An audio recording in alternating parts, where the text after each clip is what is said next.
Hi friends, it's Lauren Taylor. Thanks for joining me in my craft room today for a pretty pink Posh project video. I'm really excited to bring another box card idea for you, and this time we are going to make a floral Mother's Day card. I'm going to be using the Mom stamp set and coordinating dies, as well as the Argyle stencil pack. I know this is traditionally probably a more masculine print, so I thought it would be fun to use it on a more feminine card today. So I'm going to start with my stenciling because I will be using some stencil paste and I want to give it some time to dry. So I'm going to start with the diamond pattern and get that onto my card background. Now there's not a lot of room, as you can see, for my stencil to grip onto my grip mat, so I'm just going to use some repositionable tape to help keep that in place as well.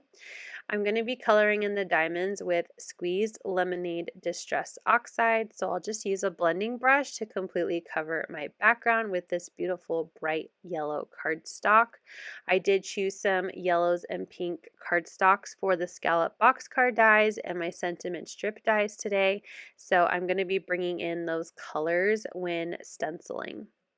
I'm lining up the next layer, which is one of the diagonal stripes, and this time I'm going to bring in an interference ink from Lisa Horton. This is the Fruit Salad Summer color, which is a really pretty shimmery pink that has a kind of an orangey yellow mica to it, so when the light hits it just right, you could see a yellow shimmer to that pink ink.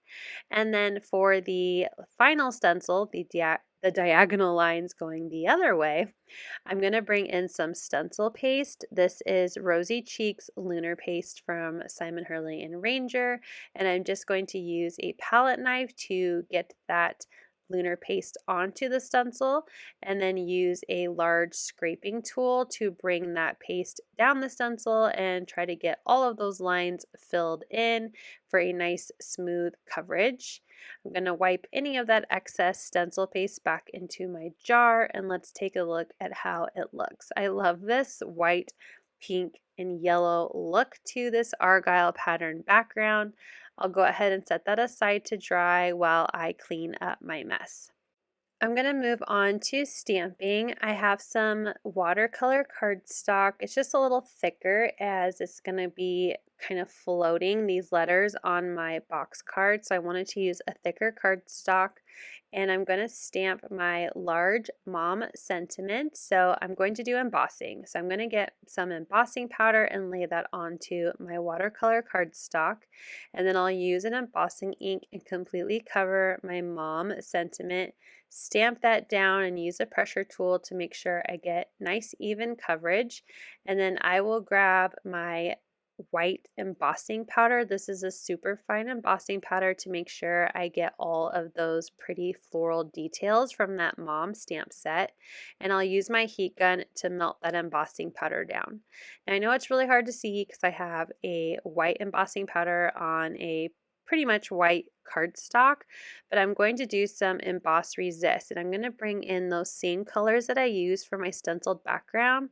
So I'm starting with the Distress Oxide and Squeeze Lemonade, and then I'll bring in that Fruit Salad Shimmer or Summer interference ink from Lisa Horton. Now these are two different types of ink mediums, so I'm going to be careful on blending them together and not getting ink from one type of ink to the other, but I think I do a pretty good job and I really like how they worked fine together.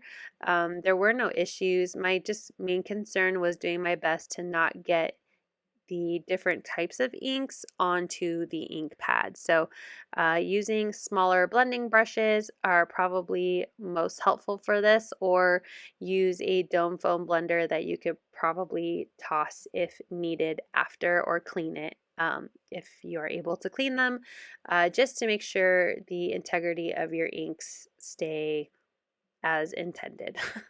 I hope that made sense. So I'm going through and doing my best to blend those together nicely without ruining any ink pads in my stash. Once I'm happy with the blend, I'll go ahead and set those supplies aside, and I'll use the coordinating Mom sentiment die to die cut it out. I'll also use a microfiber cloth to kind of buff off the ink that was on top of the white embossing powder to get that embossed resist look.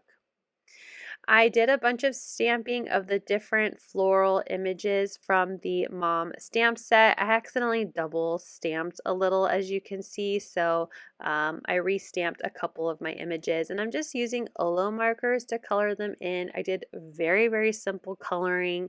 I'm not really going to go into too much detail, but I do have the marker caps on screen if you need to pause and write them down, but just color them in coordinating colors to how you're creating your box card if this is a card you would like to replicate on your own. Again, I'm just going very simple with my colors, bringing in pinks and yellows and a little bit of orange because I did get a bit of orange in the blend on my mom sentiment die cuts. So I thought it would be nice to bring in some orange into the flowers as well. And then I brought in a really pretty kind of limey green color for the greenery as well as the butterflies, because I just thought that would be a fun green color to coordinate with the yellows and pinks and oranges for the card. And I'm bringing in all the colors that I use for the flowers onto this butterfly. I just wanted them to look, really colorful and fun. Once I get all of the coloring done, I'll go ahead and use the coordinating dies to cut them out. That will take me some time, so I went ahead and just did that real quick off camera. So now I have all of those details ready to go. My background is feeling dry, so I'll go ahead and grab some watercolor. I wanted to bring in a little bit more green, and I thought this green watercolor would match really well with the coloring. So I'm just going to use a watercolor or a paintbrush to splatter on the watercolor onto the background, just filling it in. I'm going to die cut it with the Scallop dies from the Scallop box card die set. So no really like rhyme or reason to adding the color, just splattering it right on there so it just adds a bit more color to the background. For the base of my Scallop box card, I'm going to go with this bright pink color, and you will die cut the base as well as two of the what I call shelf pieces, and then I'm going to cut out all of the Scallop dies from that Argyle background, including two of the rectangles that will fit on my shelf pieces for the box card. Here you can see how I was able to fit all of those pieces onto the background, in case you're wondering how I was able to get all of those pieces out of a 6x6 stenciled background. The die has these perforated lines which make scoring so easy. Absolutely love that about the Pretty Pink Posh box card die set. I'm going to use some double-sided adhesive on the tabs of my two shelf pieces. And I'm going to start with closing up my box. So I'm going to line up the edge of that trapezoid piece on the side of the box with the tab of the first shelf piece, which will create the box of my box card. And then for the inside piece, so the little shelf or the little step up or however you want to call this piece, I'm going to add the adhesive to the two tabs. And then I'm going to go ahead and get that placed inside of the box card. So I'm going to start with adhering the left tab first and then the right tab. And I like to go back and forth with my box card, make sure that the sides are really adhered to the inside of the box. Make sure I can fold it like going left or right, so my card receiver, however I put it in the envelope, it will sit nicely. Once that is all set, I'm going to grab my liquid adhesive and I'm going to glue my scallop pieces onto the box card. I like using liquid glue because it just gives me that extra time to make sure that the scalloped pieces are centered onto the solid cardstock base of the box card. So I added my arch to the very back, and then I'm going to add the two rectangle pieces to my shelf pieces. I really liked the way that the die cut the Argyle for the card that I have, or the piece that I have on the front of the box card. A lot of that will get covered up with my sentiment, but I tend to choose which one I like best for the front of the box card. And then I'm adding in these side pieces. Again, the liquid glue just gives me that extra time to be able to make sure I have them lined up exactly where I want them on the cardstock card base. Now for the mom sentiment, this mom word is obviously a little bit larger than the box card itself. I thought about kind of giving it an arch look as well, like by adding them to the very back of the box card, but I thought I would create kind of an angle with the letters instead. And so I'm going to adhere the last M in the word mom directly to my box card, and I'm going to put it at an angle. So it's kind of angling outside of the box, like kind of leaning to the right. And then the M and the first M and the O, I'm going to glue those together and then glue it to the M. So the first M in mom is going to actually be floating a bit just by the way it kind of goes down at an angle. But we're going to add a little bit of stability because I don't want my mom to, get ripped or get caught on anything in my card. So I'm just kind of hovering my letters, figuring out where I need to add my adhesive, and then gluing all three of those together. I probably could have done this on the shelf piece before adding it in, but I like to get my box card kind of set up first and then add in my smaller or my decorative elements. So I'm grabbing a piece of acetate and I'm just going to trim down a piece. I didn't really measure anything. I just knew it was wide enough that it would have some stability and long enough that it would hide behind my M and the middle shelf piece. So I added some double-sided adhesive to both ends, and I'll go ahead and peel off the release paper and then secure that piece of acetate to the back of the shelf piece that's on the middle of my box card and to the back of the M. This is not necessary by any means, but it just adds some stability to that first letter so it's not just kind of dangling there without any support. So I have my mom sentiment. Let's get the banners die cut. I'm cutting the scallop out of some pink and yellow glitter cardstock and the banner out of some yellow cardstock, and I'm going to stamp the thanks for all you do sentiment.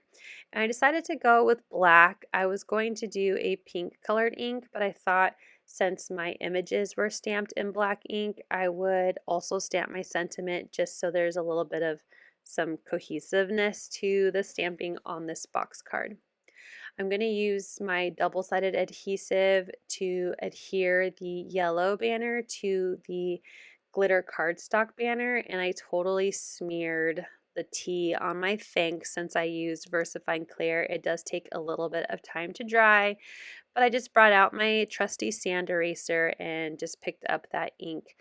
Luckily, you can't really tell that I smeared it, so it was able to recover. To add the sentiment to the box card, I'm grabbing some foam adhesive and just trimming some of these thin pieces to fit behind the banner. I'll go ahead and add the foam adhesive to the back, peel off the release paper, and I'll get that adhered to the front of my box card. For all of these tiny little images, I'm just going to glue them down with liquid adhesive. I'm going to layer quite a few behind my scallop sentiment. I'm going to layer them around my mom sentiment.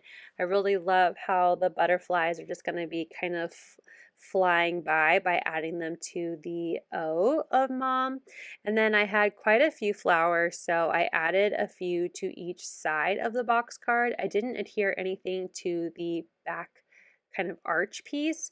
Everything is just decorated around the word mom and then above my scallop sentiment and the sides of the box. So just using liquid adhesive and tucking those images in. As you can see, I was very impatient and didn't wait for them to dry, but just tuck them in as I thought they would look pretty on the box card. Here's a close-up of how my Mother's Day box card turned out. Let me know in the comments some ideas with Pretty Pink Posh products that you'd like to see for a Father's Day box card for next month.